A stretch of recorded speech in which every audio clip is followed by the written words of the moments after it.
என்ன வெயில் என்ன வெயில், இன்னும் வெயில் காலம் கூட ஆரம்பிக்கல, அதுக்குள்ள இவ்வளவு வெயில் அடிக்குது. இந்த ஏசி காத்து பார்த்தோம்னா மனசு கொஞ்சம் குளுகுளுன்னு இருக்கு. அதுக்கு ஏசி முதுகுலே சுமந்துக்கிட்டு போக முடியாது. ஏசி நிறைய யூஸ் பண்ணா கரண்ட் பில் அதிகமாயிரும் அப்பா வர திட்டுவாரு. அதுக்குன்னு ரொம்ப நேரம் ஏசிலே இருந்தா நம்மளுக்கும் உடம்புக்கு ஒத்துக்காது. அதுக்கு என்னதான் வழி? இதுக்கு ஒரே வழிதான் இருக்கு. நம்ம காட்டன் மட்டும் தான் யூஸ் பண்ண முடியும். ஏன்னா அதுதான் வெயில் காலத்துக்கு ரொம்ப கம்ஃபர்டபுளா இருக்கும். ஒன்னு காட்டன் நல்லா கம்ஃபர்டபுளாகவும் குவாலிட்டியா வேணும்னா ரொம்ப ரேட் அதிகமா இருக்கும். இல்லைன்னா ரேட் கம்மியா இருக்கணும்னா குவாலிட்டியே இருக்காம இருக்கும். இது எல்லாத்துக்கும் ஒரே வழிதான் இருக்கு. அதுக்கு சொல்யூஷன் என்னன்னு சொல்லிட்டா நம்ம ஷியாஷா பொத்திக் தான். நம்ம ஷியாஷா பொத்திக்ல காலி காட்டன் சாரீஸ் எல்லாம் ஜஸ்ட் 250ல இருந்தே ஆரம்பிக்குது. இந்த சாரி பாருங்க எவ்வளோ அழகா ஒயிட் கலர் வித் பர்பிள் கலர்ல செம்ம பியூட்டிஃபுல்லா இருக்குல்ல.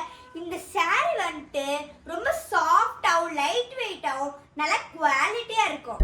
சேலையில் நிலவயறிந்தேன்